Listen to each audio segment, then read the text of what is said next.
श्रीला रघुनाथ दास गोस्वामी।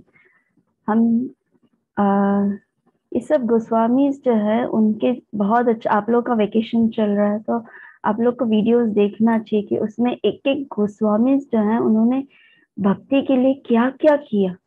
हम लोग भक्ति कम करते हैं और टाइम पास बहुत करते हैं, जैसे वेकेशंस हो गए, इधर उधर की बातें, गेम्स खेलना, वो करना, ये करना, लेकिन हम लोग अपने टाइम को यूज नहीं करते हैं। लेकिन ये सब गोस्वामी से हमें सीखना चाहिए कि ये किस तरह से टाइम का मैनेजमेंट करते थे, किस तरह से वो नित्य कृष्ण के स्मरण करते थे, और महाप्रभु ने जो उन्हें एडवाइस किया या जो इंस्ट्रक्शंस दिए उनको, उसको किस तरह से उन्होंने पालन किया।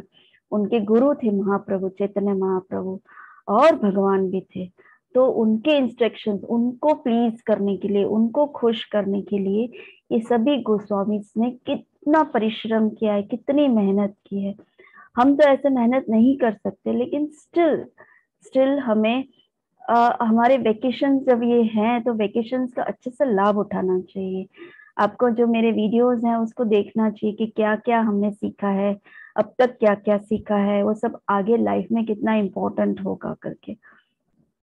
तो आज हम श्रील रघुनाथ दास गोस्वामी के बारे में पढ़ रहे हैं। Srila Raghunath Das Goswami is one of the 6 revered Goswamis of Vrindavan. तो टोटल हमारे 6 गोस्वामीज है। 6 गोस्वामीज में से हमने 4 गोस्वामीज के पढ़ लिए हैं, अभी 2 गोस्वामीज बाकी हैं। तो उन 6 गोस्वामीज में से श्रील रघुनाथ दास गोस्वामी इज ऑल्सो बहुत ही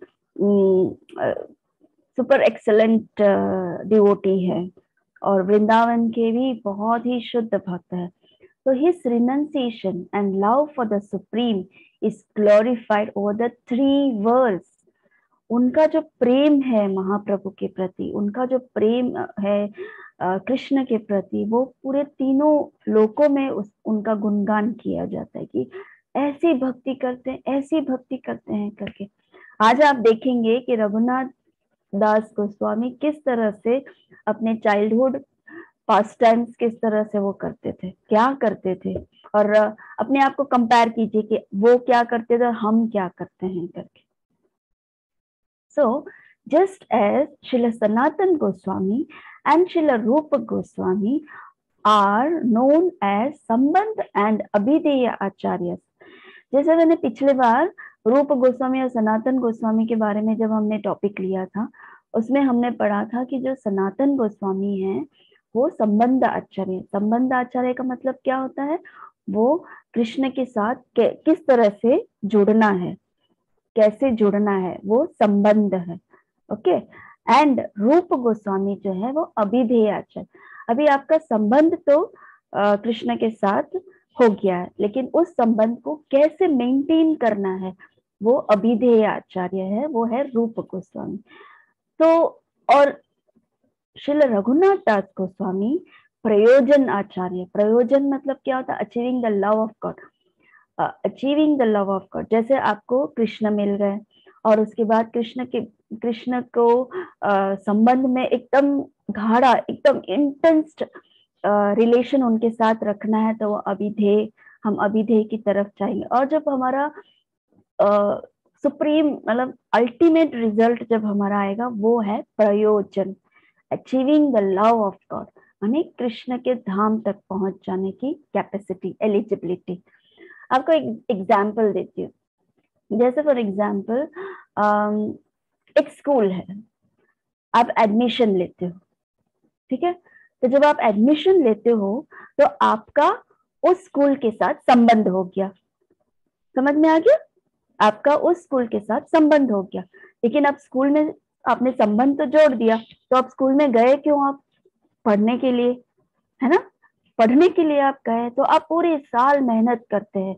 तो वो मेहनत क्यों करते? आप स्कूल में ज्वाइन करके उस स्कूल के लिए आप अपने लिए मेहनत करते, तो वो है अभिधेय। जो मेहनत, जो मेंटेन करना है उस संबंध को, वो है अभिधेय।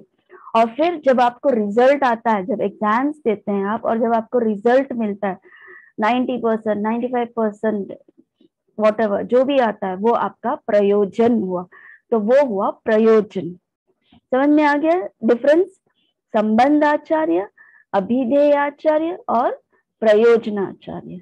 संबंध क्या है? कृष्ण के साथ जुड़ जाना। मतलब सनातन गोस्वामी ने हमें बताया कि ये कृष्ण है, Krishna the supreme personality of God, यही है सर्वश्रेष्ठ भगवान, ऐसे करके उन्होंने हमें बताया कि इन्हीं के साथ हमें जुड़ना चाहिए, ऐसा उन्होंने सिखा दिया सनातन गोस्वामी, इसलिए वो संबंध आचार्य हुए। अभिधेय आचार्य रूप गोस्वामी, रूप गोस्वामी ने कहा अच्छा अभी जुड़ तो गए, लेकिन उनकी पूजा करना है, उनका वर्शिप करना है, उनकी भक्ति करनी है, माला करनी है, रीडिंग करना है, आपको नित्य कृष्ण के चिंतन करना है, तो कैसे करना है? तो वो सिखाते हमें रूप गोस्वामी, मतलब अभिधेय आचार्य। और जब हम ये सब करते हैं तो हमें धीरे धीरे धीरे धीरे कृष्ण के प्रति प्रेम बढ़ता है, और जब वो प्रेम बढ़ता है वो है प्रयोजनाचार्य, और वो है रघुनाथ दास गोस्वामी। सबको इतना क्लियर हो गया? हाँ, सबको समझ में आ गया? कोई डाउट नहीं है ना? मैंने क्लियरली एग्जाम्पल के साथ समझाया, right? So achieving the love of God, मतलब अल्टीमेटली कृष्ण का प्रेम पाना, that is Acharya of our संप्रदाय, as he had revealed the service of Srimati Radharani to be the topmost spiritual perfection। और रघुनाथ दास गोस्वामी के जो भाव है वो श्रीमती राधा रानी ही सर्वश्रेष्ठ है, इवन कृष्ण से भी ज्यादा सर्वश्रेष्ठ परफेक्शन है। अगर हम श्रीमती राधा रानी से प्रार्थना करेंगे कृष्ण प्रेम के लिए तो हमें बहुत जल्द कृष्ण प्रेम मिल जाएगा। इसीलिए रघुनाथ दास गोस्वामी बोलते हैं कि राधा रानी हमारे लिए सबसे ज्यादा इंपॉर्टेंट है, सबसे ज्यादा टॉप मोस्ट स्पिरिचुअल परफेक्शन है। So, Srila Raghunath Das Goswami was born in Sri Krishnapur, a small village situated in the Hooghly district of Bengal. Bengal का capital I think Hooghly है, right? If I am not wrong. किसी को मालूम है? नहीं, I think Bengal का capital क्या है? वेस्ट बंगाल का कैपिटल कोलकाता है ना? कोलकाता है, सॉरी। हाँ हाँ, कोलकाता है, सॉरी। तो एक विलेज है हुगली, उस हुगली में डिस्ट्रिक्ट है, हुगली डिस्ट्रिक्ट में कृष्णपुर नाम का एक विलेज है, वहां पर रघुनाथ दास गोस्वामी का जन्म हुआ। Krishnapur back then was one of the 7 villages constituting Saptagram, present day Adi Saptagram. तो उस विलेज में 7 विलेजेस एक साथ थे, इसलिए उस पूरे 7 विलेज को सप्तग्राम कहते थे, एंड अभी उसे आदि सप्तग्राम कहते हैं। His birth and pastimes at Saptagram were a matter of great pride for the Bengalis. So वहां की जो सप्तग्राम के जो 7 गांव का जो मिलन है, जो कॉन्स्टिट्यूट है, उस गांव का वो रघुनाथ दास गोस्वामी जो थे वो वहां के गर्व थे। मतलब हम जैसे बोलते हैं हमारे वहां का है रघुनाथ दास गोस्वामी, इतना शुद्ध भक्त है, ऐसे करके वहां की जो वासी हैं, वहां के जो विलेजर्स हैं, वो इतने गर्व से रघुनाथ दास गोस्वामी का नाम लेकर गर्व से वो बोलते थे कि हमारे रघुनाथ दास गोस्वामी कृष्णपुर के हैं और वो बहुत शुद्ध भक्त है, ऐसे करके अप्रिशिएट करते थे और अपने आप को गर्व फील करते थे। श्री कवि कर्णपुर रिवील्स इन गौर गणोदेश दीपिका। सो श्री कवि कर्णपुर जो है वो एक डिवोटी है, उन्होंने गौर गणोदेश दीपिका नाम का एक पुस्तक लिखा है।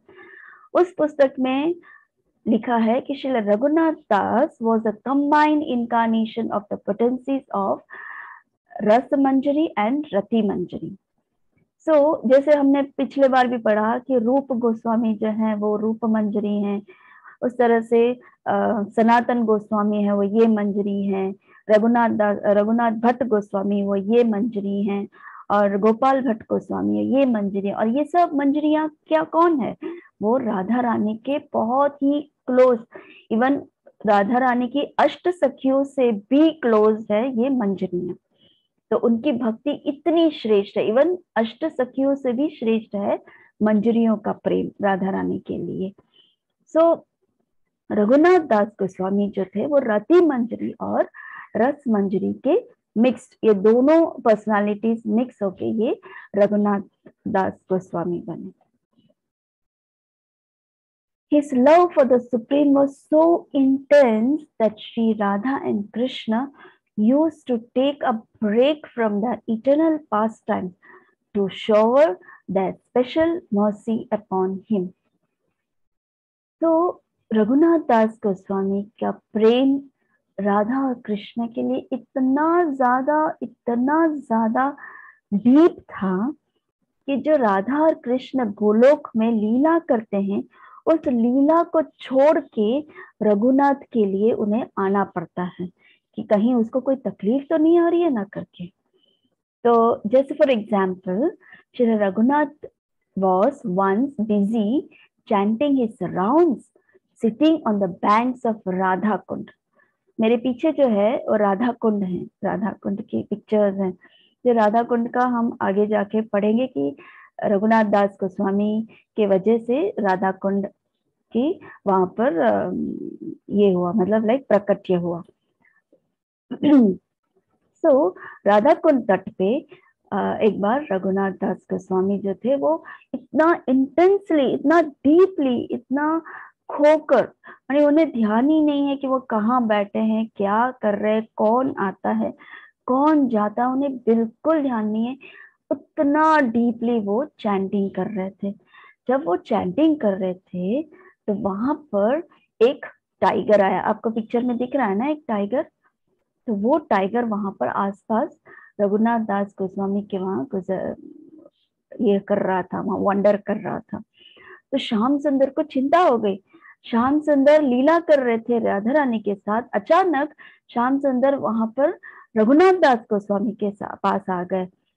क्यों? क्योंकि वो टाइगर से उन्हें प्रोटेक्ट करना चाहते थे, जो वहां पर पानी पीने आया था। लेकिन टाइगर तो टाइगर है, कहीं अचानक मनुष्य को देखा और मारने को दौड़ दिया। तो इसीलिए भगवान वहां पर एक गोपा के वेश में आए और स्टिक लेकर पकड़ के टाइगर को भगा रहे थे। तो उस तरह से रघुनाथ दास गोस्वामी की भक्ति थी, उस तरह से उनके जप था। तो Radha Kund back then was surrounded by a jungle full of carnivorous animals. और उस समय की बात है, बहुत वर्षों पहले की बात है ना ये, रघुनाथ दास गोस्वामी। अभी तो हमारा 2022 चल रहा है, उस समय 1400 सेंचुरी की बात है ये। तो उस 1400 सेंचुरी की बात है। तब तो राधा कुंड, श्याम कुंड हमने सबने देखा है। अभी तो सभी जगह घर बन गए हैं, काफी मंदिर बन गए हैं। उस समय तो पूरा जंगल था, जहाँ घना जंगल था, और उस घने जंगल में वाइल्ड एनिमल्स रहते थे, कार्निवरस एनिमल्स रहते थे। और उस बीच में रघुनाथ दास गोस्वामी बिंदास होके वो जप करते थे। और वहां पर उनके जप से प्रभावित होके इतना ज्यादा प्रभावित हुए कि स्वयं भगवान को उनका प्रोटेक्शन करने के लिए आना पड़ा। ऑन अनदर ओकेशन, एक बार ऐसा कुछ हुआ कि Shrimati Radha Rani provided Raghunath Das with the cooling shades of her saris and achal while he was busy chanting his rounds on a hot summer afternoon. She stood there perspiring profusely. अब देख रहे हैं ये पिक्चर, जहां पर रघुनाथ दास राधा कुंड तट पे किस तरह से जप कर रहे, पूरी तरह डूब के, पूरी तरह मग्न होके जप कर रहे। कड़कती धूप हो रही है, बहुत ही ज्यादा कड़कती धूप। इतनी कड़कती धूप में उन्हें एहसास भी नहीं हो रहा है कि उन्हें गर्मी हो रही है। तो उस तरह से वो रघुनाथ दास जप में डूब गए थे, माला में डूब गए थे, भगवान का नाम लेने में डूब गए। तब राधा रानी एक बार अचानक भागती भागती आई और उन्होंने उनके आंचल जो है, उनके आंचल को रघुनाथ दास के सिर पे कवर कर दिया, ताकि वो जो धूप है, वो जो गर्मी है, रघुनाथ दास को लगे नहीं और उसके जप में, उसके मेडिटेशन में कोई विघ्न ना आए। और रघुनाथ दास गोस्वामी को ये मालूम ही नहीं है कि ऐसे सब हो रहा है। और रघुनाथ दास गोस्वामी बहुत मग्न होकर चैंटिंग कर रहे हैं और राधा रानी पूरा, उनको पसीना छूट रहा है, उनको बहुत गर्मी हो रही है और पसीना छूट रहा है, लेकिन फिर भी वो आंचल पकड़ के रघुनाथ को प्रोटेक्ट कर रही। देखा? हम अगर अच्छे से जब शुद्ध भक्ति करेंगे, शुद्ध माला जप करते हैं, एकदम एक एक महामंत्र को हम अच्छे से ध्यान से सुनकर करते हैं, तो राधा रानी और कृष्ण अपनी लीलाओं में से भी बाहर निकल के वो हमारे पास आते हैं। ये एक एग्जाम्पल है, भगवान सेट कर रहे हैं। यही तो हमें सीखना है ना, कि हमें किस तरह से भक्ति करनी चाहिए करके। So observing these sweet pastimes, अब श्रील सनातन गोस्वामी तो इन सभी गोस्वामी के हेड थे, मतलब सबसे बड़े थे, वो एल्डर थे वो। तो सनातन गोस्वामी को सब पता चल जाता है कि ओ आज राधा रानी आई, वो आज कृष्ण आए। उनकी लीलाओं में वो इतने अच्छे से एंजॉय कर रहे थे, वो छोड़ के रघुनाथ दास गोस्वामी के लिए आ गए वो लोग। इमीडिएटली सनातन गोस्वामी ने रघुनाथ दास को बोला कि अरे भैया तुम एक भजन कुटीर बनाओ, क्योंकि ये लोग क्या है, तो पेड़ के नीचे रह जाते हैं, कभी किसी गुफा के नीचे रह जाते हैं, कभी किसी नदी तट पे ऐसे ही सो जाते हैं, सोते भी नहीं है, कभी कभी तो ऐसे ही करते रहते, तो उनका कुटीर नाम का तो कोई चीज ही नहीं है। तो इसीलिए सनातन गोस्वामी को बोलना पड़ा कि अरे बाबा तुम एक कुटीर बनाओ, ताकि राधा और कृष्ण को दोनों को अपनी लीलाओं को डिस्टर्ब करके तुम्हारे लिए तुमको प्रोटेक्ट करने के लिए ना आना पड़े करके। तब से फिर उन्होंने एक छोटा सा कुटीर बना के उस कुटीर के अंदर वो भजन करते थे। सबको समझ में आ रहा है यहाँ तक? ठीक है। Now Srila Raghunath Das Goswami used to daily chant 64 rounds. देखा, Raghunath Das Goswami used to chant daily 64 rounds। और हम जो लोग 16 राउंड्स करते हैं बहुत बड़ी बात है, अच्छी बात है, लेकिन हम कितना अटेंटिवली करते हैं वो देखना है। लेकिन जो 16 राउंड्स नहीं करते हैं उनके लिए है कि वो 64 राउंड्स अपने बीच पे चैंट करते थे। तो 64 राउंड्स माने कितना हुआ, 1,00,000 जप। जो 16 माला करते हैं उनके कितने टोटल होली नेम्स हुए, 1728 होली नेम्स हम चैंट करते हैं। जो 16 राउंड्स करते हैं, जो 16 राउंड्स करते हैं वो 1728 होली नेम्स करते हैं। और रघुनाथ दास गोस्वामी देखो 64 राउंड्स मतलब 1,00,000 होली नेम्स वो जप करते थे। और दूसरा क्या करते, सिर्फ इतना ही नहीं करते थे वो, he used to offer 1,000 obeisances unto Krishna। उनका एक नियम होता था कि 1,000 दंडवती प्रणाम करते थे कृष्ण को, और 2,000 obeisance unto the Vaishnavas every day, और 2,000 दंडवत करते थे वैष्णवों के लिए।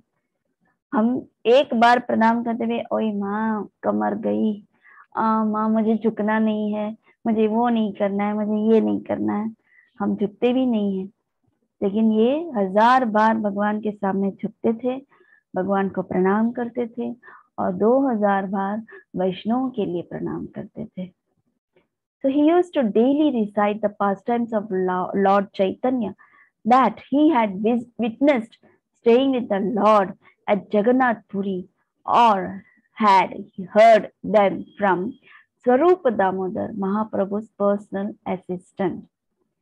जब इनका 64 राउंड्स हो जाता था, इनका दंडवत हो जाता था, वो सबको जो दंडवती करते थे वो दंडवती हो जाता था, उसके बाद वो बैठे रहते थे, बोले नहीं अब तो मेरा 64 राउंड्स हो गया, मैंने बहुत दंडवत किया, खा पी के सो जाओ। ऐसे नहीं करते थे, वो अपना टाइम का यूज करते थे। क्या करते थे, वो चैतन्य चरितामृत के पास टाइम्स वो पढ़ते थे। He use to daily recite the pastimes of lord Chaitanya. कोई पुस्तक होगा जो लॉर्ड चैतन्य के ऊपर उनके पास टाइम्स के बारे में लिखा था, तो वो पढ़ते थे। और वो जिन्होंने विटनेस किया, जब वो जगन्नाथपुरी में महाप्रभु थे, चैतन्य महाप्रभु थे, तब कुछ समय तक रघुनाथ दास गोस्वामी भी उधर थे। वो हम आगे पढ़ेंगे आगे के लेक्चर्स में। तो वहां पर चैतन्य महाप्रभु के जो पर्सनल असिस्टेंट है स्वरूप दामोदर, उनसे वो बहुत ज्यादा सुनते थे कृष्ण की लीला, चैतन्य महाप्रभु की लीलाओं के बारे में। और स्वरूप दामोदर जो है वो किसके, अब ये है इनका नहीं, ये है एक्सपेंशन है, वो है ललिता सखी के एक्सपेंशन है। ललिता सखी जो श्याम सुंदर के पास में खड़ी होती है, ललिता सखी, उसके एक्सपेंशन है स्वरूप दामोदर। तो स्वरूप दामोदर के मुख से वो हमेशा चैतन्य महाप्रभु की लीलाओं के बारे में सुनते थे। वो वृंदावन में राधा कुंड तट पे उसका वो स्मरण करते थे। और Srila Krishnadas Kaviraj Goswami was his sincere student. तो आपको एक और जानना है कि श्री कृष्णदास कविराज गोस्वामी जो है, जिन्होंने चैतन्य चरितामृत लिखा था, I think at the age of 90, at the age of 90, जब उस समय तो हम लोग जिएंगे मालूम नहीं, लेकिन कृष्णदास कविराज जो थे वो 90 इयर्स के जब थे, पूरी तरह वृद्ध हो गए थे, तब उन्हें जीव गोस्वामी ने कि आदेश दिया था कि आपको अभी चैतन्य चरितामृत लिखना है, ताकि पूरी दुनिया को पता चले कि चैतन्य महाप्रभु कौन है, उनकी लीलाएं क्या है, वो किस तरह के हमें क्या सिखाने आए थे, कैसी भक्ति करते थे, हमें भक्ति कैसे करनी चाहिए, वो सब उन्होंने हमें सिखाया है। तो वो हम चैतन्य चरितामृत में पढ़ सकते हैं। तो वो जीव गोस्वामी ने उनको कहा था, कृष्णदास कविराज गोस्वामी को, कि ये आपको लिखना है। तो कृष्णदास कविराज जो थे, कुछ कुछ तो वो भी विटनेस करते थे, क्योंकि वो रघुनाथ दास गोस्वामी के बहुत ही प्रिय शिष्य थे। Srila Raghunath rested for only 90 minutes.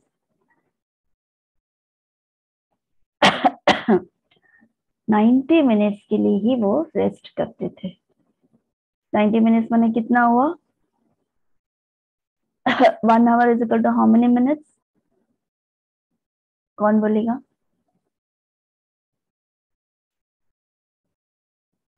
1 hour is equal to how many minutes?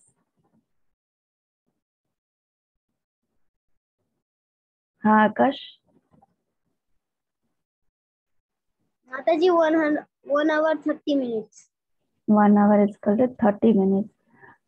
1 hour is equal to 30 minutes कि 60 minutes? 1 hour is equal to 60 minutes. हाँ, 1 hour is equal to 60 minutes. 90 minutes का 1 hour 30 minutes. हाँ, 1 hour 30 minutes, right. So very good. So इतना ही वो सोते थे, इतना ही rest करते थे। और कभी कभी तो he didn't take any rest at all. कभी कभी तो वो सोते भी नहीं थे, बस उतना मग्न हो जाते थे राधा रानी की लीलाओं में। राधा रानी की मंजरी है ना, तो उनको याद है गोलोक में वो क्या क्या करते थे करके, तो वो सब वो याद करते थे। और फिर उसके बाद चैतन्य महाप्रभु के साथ उनकी लीलाएं जो हुई थी वो याद करते थे। He honored only 1 leaf cup of buttermilk. आपको पता है ना, डोना, डोना बोलते हैं ना, पड़िया जो हम लोग बोलते हैं, उस लीफ कप का इतना सा पड़िया बटर मिल्क वो पीते थे। और वो पूरे दिन का उनका मील था। हम 3 टाइम खाते हैं, सुबह नाश्ता करते हैं, दोपहर को खाना खाते हैं, रात को भी खाना खाते हैं, तभी सुबह उठते हैं, वापस भूख लगने लग जाती है। लेकिन ये पूरे दिन में एक दोना बटर मिल्क लेते थे वो। He exhibited the highest standards of renunciation and exhibited the method of engaging oneself in the service of the divine couple. वो हमें सिखाते थे कैसे, उनके खुद के आचरण से वो हमें सिखाते थे कि रिनंसिएशन क्या होता है। रिनंसिएशन मतलब सब कुछ, उनके पास सब कुछ होते हुए भी उसका इंटरेस्ट नहीं लेना, उसका उन्हें मोह नहीं होना, उसको त्याग करना। और method of engaging oneself in the service of the divine couple, मतलब किस तरह से राधा और श्याम सुंदर की सेवा करनी चाहिए, वो खुद एग्जाम्पल सेट करते थे। नाउ हम यहाँ तक आप सबको समझ में आ गया? यहाँ पर कुछ डाउट है आप लोगों को? किसी को कुछ डाउट है, कुछ पूछना है? कुछ नहीं पूछना है?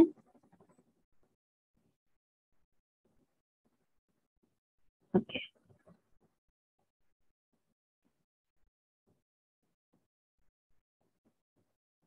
दिखाई दे रहा है ना आकाश? तो अब हम चाइल्डहुड रघुनाथ अपने चाइल्डहुड में क्या करते थे वो हम देखेंगे। Shri Raghunath was born in a family of Vaishnavas 1494 AD। 1494 में रघुनाथ का जन्म हुआ, वो भी एक वैष्णव फैमिली में। उनके पिता का नाम था गोवर्धन मजूमदार। उनके पिता का नाम था गोवर्धन मजूमदार और उनके अंकल थे वो है हिरण्य मजूमदार। मतलब गोवर्धन मजूमदार के भाई, ये दोनों भाई है, गोवर्धन मजूमदार और हिरण्य मजूमदार। और हिरण्य मजूमदार जो है वो रघुनाथ के अंकल थे। They were land holders and tax collectors. उन जमाने में टैक्स कलेक्ट करते थे, लैंड होल्डर्स थे, तो उस तरह का उनका कार्य था। And had such fabulous wealth. और ऐसे कार्य में उन्हें बहुत अच्छा वेल्थ, बहुत अच्छा पैसे मिलते था, इतना अच्छा पैसा मिलता था कि it was comparable to that of Indra. Indradev के पास जितना वेल्थ होता था, उस तरह से रघुनाथ के पिता गोवर्धन मजूमदार और हिरण्य मजूमदार के पास उतना वेल्थ होता था। Srila Prabhupada describes the family of Raghunath Das. Compared to today's standards, they would be multimillionaires, practically billionaires. माने ये कब की बात है? ये 2022 में भी हम लोग मल्टी मिलियनर नहीं है। हम तो अभी लखपति में या ऐसे सब लाखपति भी हम लोग बहुत कम है। लेकिन ये 1494 की बात है, तब के वो मिलियनर थे। माने वो कितने अमीर थे। माने कंपेयर कर सकते हैं ना इंद्र के साथ, कि इंद्र के पास जितना वेल्थ था उतना वेल्थ इनके पास था। Of the two brothers, Hiranya and Govardhan, there was only one son to whom everything belonged. अब गोवर्धन मजूमदार और हिरण्य मजूमदार के बीच में ये एक ही लड़का था, रघुनाथ दास गोस्वामी। और इतने सारे जो प्रॉपर्टी है, जो जायदाद है, जो वेल्थ है, वो पूरा सिर्फ रघुनाथ दास गोस्वामी का ही बिलोंग करता था। His father and uncle were Vaishnavas. बहुत अच्छे वैष्णव थे वो लोग। They were very sincere devotees of the Lord. वो भगवान के बहुत शुद्ध भक्त थे। Both the brothers, including Raghunath Das, were the disciples of the great Yadunandan आचार्य। एक आचार्य थे यदुनंदन आचार्य, तो उनसे उनके पापा, उनके पिता, उनके चाचा और स्वयं रघुनाथ दास ने दीक्षा ली। किससे ली दीक्षा? यदुनंदन आचार्य से दीक्षा ली। और यदुनंदन आचार्य कौन है? यदुनंदन आचार्य श्रील अद्वैत आचार्य के शिष्य है। उन्होंने उनसे दीक्षा ली। सबको पता है ना अद्वैत आचार्य? हम जब बोलते हैं जय श्री कृष्ण चैतन्य प्रभु नित्यानंद श्री अद्वैत गदाधर श्रीवास आदि गौर भक्त वृंदा, तो जो अद्वैत आचार्य है वो अद्वैत आचार्य से यदुनंदन आचार्य ने दीक्षा ली। So a dear friend of Yadunandan Acharya who also lived in that area was Balram Acharya. तो यदुनंदन आचार्य के बहुत ही घनिष्ठ मित्र थे जो उसी कुछ दूरी पर उस एरिया में रहते थे, और वो है बलराम आचार्य। These were two very, very pure and devoted servants of Lord Chaitanya Mahaprabhu. Actually, these were two very, very pure. मतलब ये दो आचार्य है वो इतने शुद्ध भक्त थे और चैतन्य महाप्रभु के लॉयल सर्वेंट्स थे। मतलब चैतन्य महाप्रभु ही सर्वश्रेष्ठ है, आगे इधर उधर कुछ और देखना ही नहीं है। बस हमारे तो सिर्फ चैतन्य महाप्रभु ही हैं, हमारे भगवान वही हैं और कोई नहीं है। उतने चुस्त थे, तो इसीलिए वहां पर डिवोटेड सर्वेंट्स बोला है। So Yadunandan Acharya and Balram Acharya had great affection for Raghunath Das. Raghunath दास जो है बचपन से ही बहुत ही स्वीट, क्यूट, इनोसेंट और इंटेलिजेंट भक्त था, और वो सबसे ज्यादा अपना समय भक्ति में स्पेंड करता था। इतना छोटा सा था तब। तो इस चीज को देखकर ये दोनों प्रभावित होते थे, यदुनंदन आचार्य और बलराम आचार्य। वो प्रभावित होते थे इससे, और उन्हें उसे ऑटोमेटिकली अपने आप ही रघुनाथ दास के लिए प्रेम बढ़ता था उनको। तो हर कोई जो रघुनाथ दास को मिलते थे, their heart became completely satisfied. मानी वो इतना अच्छा भक्त था रघुनाथ दास कि हर कोई जो भी उनको मिलते थे, उनका जो हृदय है वो पिघल जाता था, और उसके प्रति प्रेम आने लगता था, और हमेशा उनको देख के खुश होते थे। तो उसका उसका रीजन क्या है? क्योंकि रघुनाथ दास की भक्ति श्रेष्ठ थी, क्योंकि वो इतनी शुद्ध भक्ति करते थे कि सामने जो भी व्यक्ति आ जाए उसको देखकर वो प्रभावित हो जाते थे, बस अपने आप ही आ जाते थे, उनको नहीं पता था कि क्यों आते हैं करके ऐसे। तो नामाच्र्य श्री हरिदास ठाकुर, आप सबने सुना होगा श्री हरिदास ठाकुर। उनके वीडियोस भी है, उनकी मूवी भी है, आप लोग को देखना चाहिए यूट्यूब में।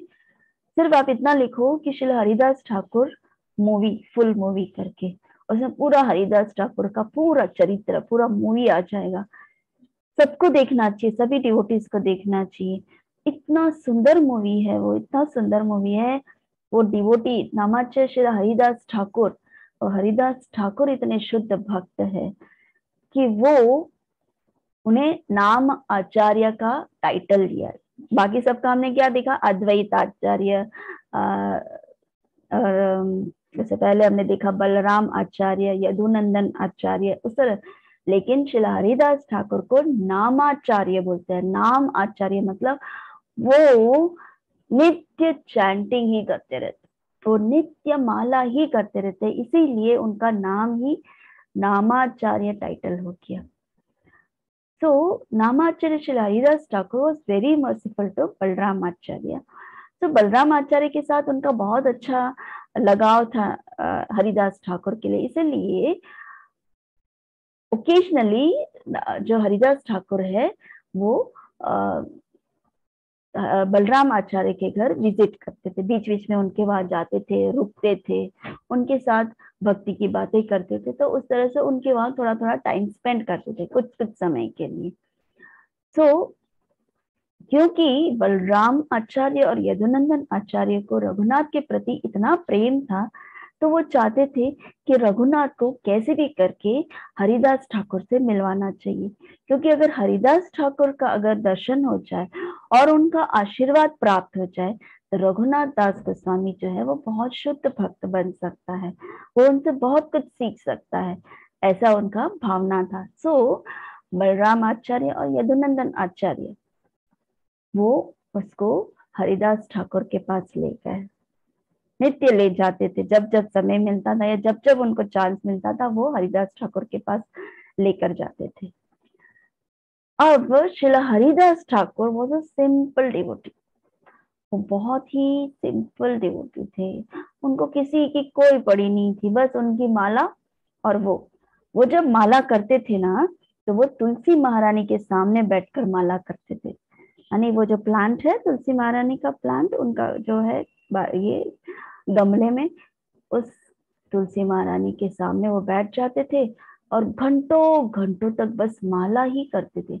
रघुनाथ दास गोस्वामी तो सिर्फ 64 करते थे, उनका तो अब हम देखेंगे कितना करते हैं वो। तो sometimes Haridas Thakur would live in a cave, जैसे मैंने कहा आचार्य और गोस्वामी कैसे रहते हैं, sometimes under a tree, but he was always immersed in very strict observance of renunciation, constantly chanting the holy names of Krishna. चाहे वो केव में, गुफा में बैठे हो या चाहे वो ट्री के नीचे बैठे हो, लेकिन उससे उनको कोई अंतर नहीं पड़ता था। लेकिन वो बहुत ही स्ट्रिक्टली ऑब्जर्व करते थे उनकी चैंटिंग, उनके जप को। उनके त्याग, उनके रिनंसिएशन को बहुत ही चुस्त तरीके से उसका पालन करते थे, अपने आप को, उनके सेंसेस को वो कंट्रोल करते थे। In fact, Haridas Thakur would not eat or sleep or take even water before he would complete chanting of 300,000 names of Krishna every day.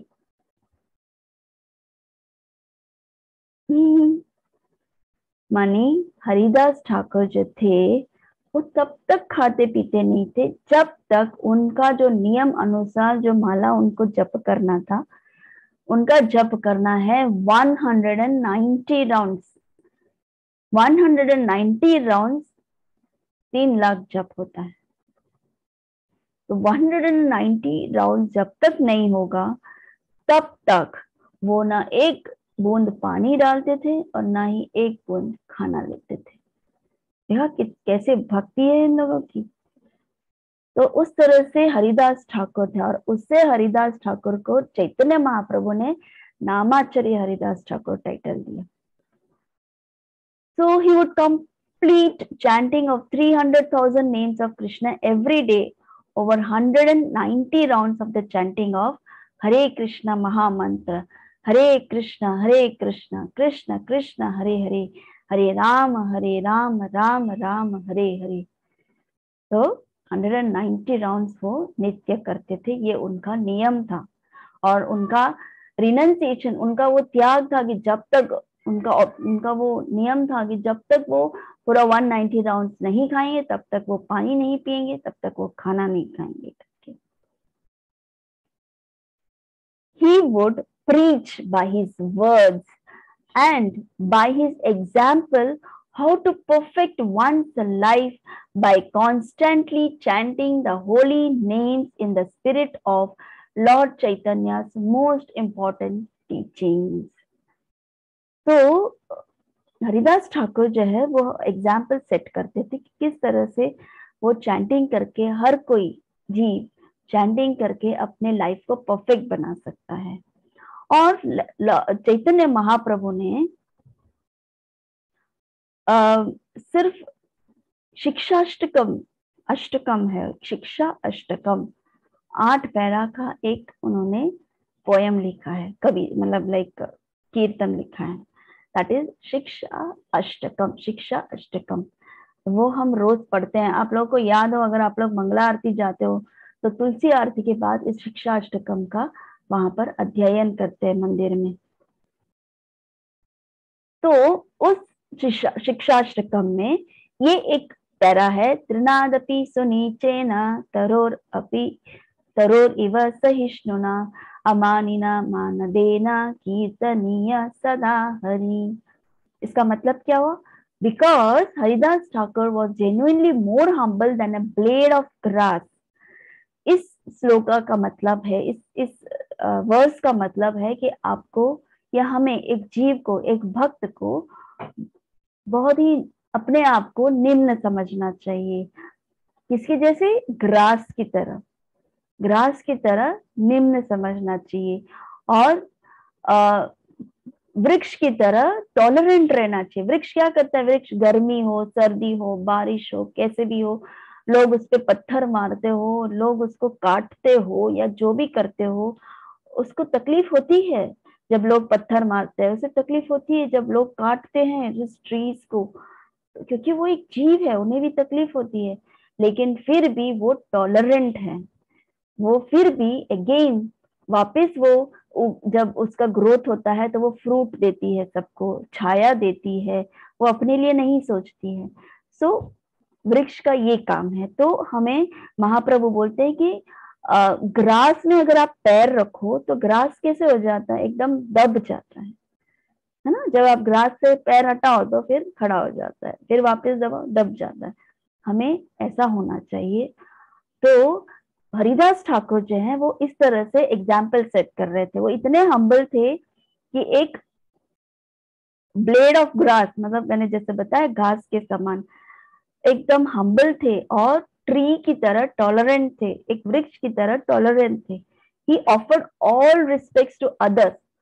वो जिसको देखते थे, सबको मिलते थे, उन सबको इतना ज्यादा रिस्पेक्ट देते थे, लेकिन वो खुद के लिए कोई रिस्पेक्ट एक्सपेक्ट नहीं करते थे। Therefore, he could chant Hare Krishna महामंत्र constantly day and night। और सिर्फ यही कारण है जो उन्होंने अपना ये त्रिनादपि सुनिचन का जो वर्स है उसको चुस्त पकड़ लिया है, इसीलिए उनसे वो चैंटिंग हो पा रहा है, दिन और रात मिलके वो चैंटिंग ही करते रहते हैं। So Raghunath Das, although a small child, was much influenced by the example of Haridas Thakur, क्योंकि बलराम आचार्य और यदुनंदन आचार्य हरिदास ठाकुर के पास जब लेकर जाते थे रघुनाथ दास को, तो वो देखते थे ना कि हरिदास ठाकुर क्या करते हैं, कितना अच्छा जप करते हैं, क्योंकि वो भी जप करते हैं और हमें पता है जब एक व्यक्ति दूसरे व्यक्ति को देखता है जप करते हुए तो उसे लगता है कि ओ मैं क्या जप करता हूँ, मैं कैसा जप करता हूँ, और ये देखो कितना सुंदर जप करते हैं, ऐसे करके वो भाव आता है। तो उसी तरह रघुनाथ दास ने भी ऐसे हरिदास ठाकुर से बहुत कुछ सीखा और उन्होंने उसको एक्सेप्ट करने की कोशिश की, अपनी लाइफ में उसको इम्प्लीमेंट करने की कोशिश की। किसके द्वारा? हरिदास ठाकुर के द्वारा और उनके जो गुरु हैं बलराम आचार्य और यदुनंदन आचार्य की कृपा से। So, Srila Krishna Das remarks in Chaitanya Charitamrita that it was as a result of his association with Haridas Thakur that Raghunath Das could later meet Lord Chaitanya।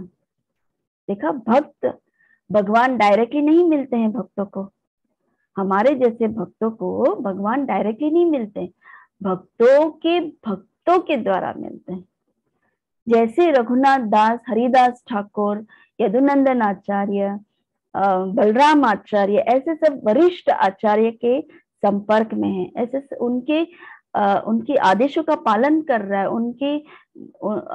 उनको फॉलो करता है, तो उसके वजह से कृष्णदास कविराज बोलते हैं कि रघुनाथ दास को चैतन्य महाप्रभु का दर्शन मिला, उसके बाद वो उन्हें मिले, पर्सनली उनको मिले, ऐसे करके वो बोल रहे हैं, भक्तों की वजह से, हरिदास ठाकुर की वजह से और उनके गुरु की वजह से। आई थिंक आज हम यहीं स्टॉप करते हैं, आगे हम पढ़ेंगे कि रघुनाथ दास जो हैं वो इतने बचपन में, इतनी कम उम्र में वो ऐसी भक्ति करते हैं और फिर कभी कभी घर से भाग जाते हैं, उनको भगवान से मिलना है, उस विरह में वो उन्हें और कुछ तो अच्छा ही नहीं लगता है। उनके माता पिता इतने अमीर हैं, जैसे मैंने बताया इंद्र के समान कंपेयर किया था उनको, तो वो तरह तरह के, आप सोचो कि तरह तरह के खिलौने, तरह तरह के बहुत सारी चीजें उनके सामने रख देते थे, लेकिन उन सब में उन्हें कोई रुचि नहीं होती थी। वो कभी कहीं उनको मेला में लेकर जाते थे, जैसे आजकल तो हम लोग कभी पार्क में चले जाते हैं, कभी मूवीज देखने चले जाते हैं, कभी इधर उधर चले जाते हैं और एंटरटेन होते हैं, लेकिन ये सब चीजें रघुनाथ दास गोस्वामी को बिल्कुल नहीं अच्छा लगता था। वो नित्य नित्य नित्य सिर्फ कृष्ण के बारे में ही याद करते थे। तो आगे हम वो सब अभी डिटेल में हम ये सब चीजें पढ़ेंगे। ओके।